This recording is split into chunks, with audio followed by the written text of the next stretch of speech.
Part 1. The Problem. Squeezing Living Out of Life. Chapter 1. Crowded Loneliness. Managing Too Many Worlds. Consider the average day of a typical middle-class family in America. The family rises at 6 a.m. Everyone fends for himself or herself for breakfast while Mom unloads the dishwasher, mostly glasses since a home-cooked meal hasn't happened for several weeks now. She quickly puts together lunches for the boys and throws the baseball uniforms, washed last night before she went to bed, in the dryer. Dad heads out at 6:45 to beat the 7 o'clock traffic. His normal commute without excessive traffic is 45 minutes. Mom and the 2 children are out the door by 7:15. Usually someone is a little cranky. Mom drops off her elementary-age sons at school by 7:40. 20 minutes later, she arrives at her workplace. At 3:30 p.m., the children are done with school and enter an after-school program. Mom skips lunch so she can rush out of the office to pick up the kids by 5 o'clock. She runs through the bank teller window and stops at the grocery store on the way home, since before leaving home she had noticed they were running low on milk. She arrives home at 5:45. 15 minutes later, one son has baseball practice. With barely enough time to get the milk in the fridge, she gets both kids back in the car and rushes to make it to the practice field on time. The other son has a game at 8. She calls her husband on the cell phone while taking her son to baseball practice to make sure he can grab the second child at the field and get him to his game by 7:30. Dad leaves the office at 6 p.m., unsuccessful in his efforts to make it through his to-do list. Traffic is now an issue. The 45-minute commute stretches into an hour and 15 minutes. He arrives at the practice field at 7:15, with all the signs of road stress.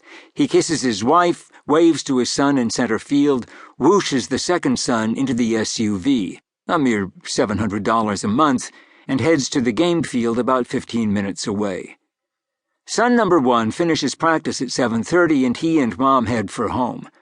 On the way, they stop at Taco Bell for dinner. They arrive home at 8 o'clock. The boy turns to video games while Mom starts another load of laundry and checks the email. Meantime, the baseball game gets started late and doesn't end until 9:45 p.m. Dad is still in his business casual clothes, but he does appreciate the forced break to watch his son play ball. On their way home, they make a quick stop at the McDonald's drive-thru window. They arrive home at 10:30. Once in the house, son number 2 reveals that he hasn't finished studying for the math test he's supposed to take tomorrow. After 45 minutes of shoving facts into her son's short-term memory while he inhales a McDonald's Happy Meal, Mom sends him to bed. It is now 11:15 p.m. Time for bed. Mom and Dad flop into bed dead tired. They watch a little television, exchange a few words, mostly action items for the next day, and then lights go out. Mom falls asleep as soon as the lights are out. Dad, on the other hand, doesn't. He lies there thinking about all the things that must be done.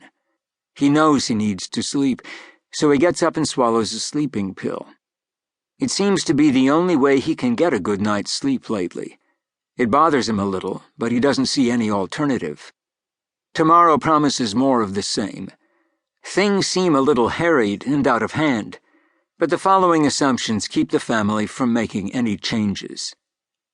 Everyone lives this way. This is a privileged life that can only be maintained with hard work and discretionary money. Things will even out soon. This is just a temporary season of busyness. Maybe this mirrors your life. The activities may be different, but the movement and noise are the same. The initial thought is that the more financial resources you have, the more likely you are to have a stress-free, relaxing life. In reality, though, studies show that with increased resources comes increased complexity, not simplicity. If they aren't especially careful, the ones who have more actually have more with which to destroy themselves. Maybe you can imagine a cartoon illustration. In the backyard of a house, the wife is screaming